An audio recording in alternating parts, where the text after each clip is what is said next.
Welcome to something short and sweet in the Parsha. This week, Savo. Towards the end of the Parsha, Moshe begins a preamble to his last speech to Klal Yisrael, his last speech to all of us. And he says these words, V'nosan Hashem lochem lev lo das, ve'inayim liros, v'oznayim lishmoa ad hayom hazeh. HaKadosh Baruch Hu has not given you a heart to know, eyes to see, ears to hear until this very day. Which day is Moshe referring to? So Rashi tells us about a very interesting incident that is alluded to in Parshas Vayelech in a few weeks. Moshe Rabbeinu finished writing the Torah, and he gave for safekeeping, he gave that first Sefer Torah to his tribe, to Levi, the Kohanim of Shevet Levi, for safekeeping. And Rashi records that the rest of Klal Yisrael came to Moshe Rabbeinu, and would you know it, they were very upset. They were complaining once again. And they say to Moshe Rabbeinu, you know what's going to happen, Moshe?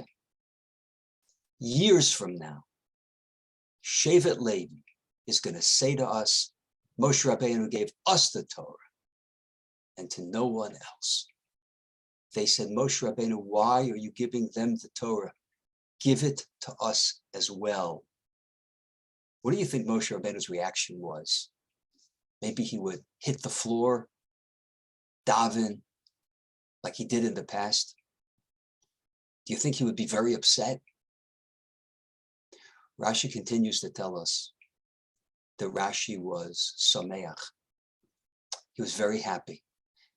And we see from the ensuing comment that Moshe Rabbeinu was very happy. He was overjoyed. And he says these words that we find in the beginning of the Parsha. Hayom atem niyesa la'am. Now I know that you are a people. Now I know that you are devekim b'chafetzim b'mokom. You are clinging to the Ribono Shel Olam. You want to be so close.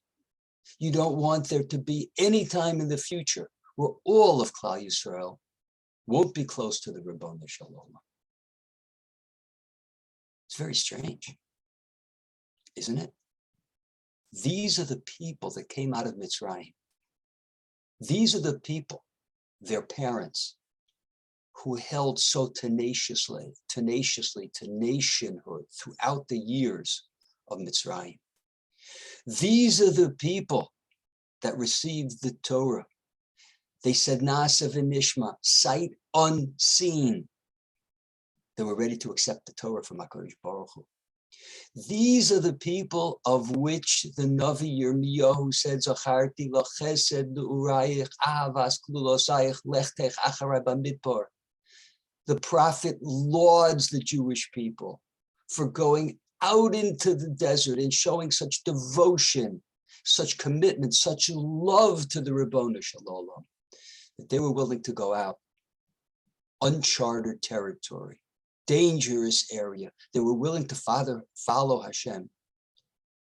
So what could it possibly mean that Moshe Rabbeinu says, Hayom atem niyesa la'am? It's only after this incident that now you are a people. Now I know that you are devekim v'chatfetzim b'mokom. You have such a desire to be close to the Ribono Shel Olam. So the Rosh Hashiva, Henoch Liwud Zecher Tzadik Livrocha, he said something so beautiful.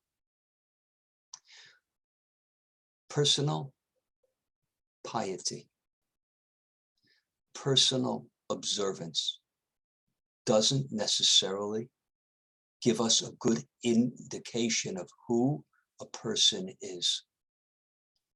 It might be perhaps that that's the situation they find themselves in. And therefore, on some level, this is their behavior. But when a Jew and the Jewish people are worried about the perpetuation of Torah, when they're worried about Am Yisrael's devotion to Torah for all time, and that God forbid there should be any possibility that Klal Yisrael will lose their closeness to HaKadosh Baruch Hu, that is a test of who they are. And that's why Moshe Rabbeinu says, now I know that you are devekim v'chafetzim b'makom, because you're worried about the perpetuation of Torah. Have a very good Shabbos, everyone. Thank you for listening.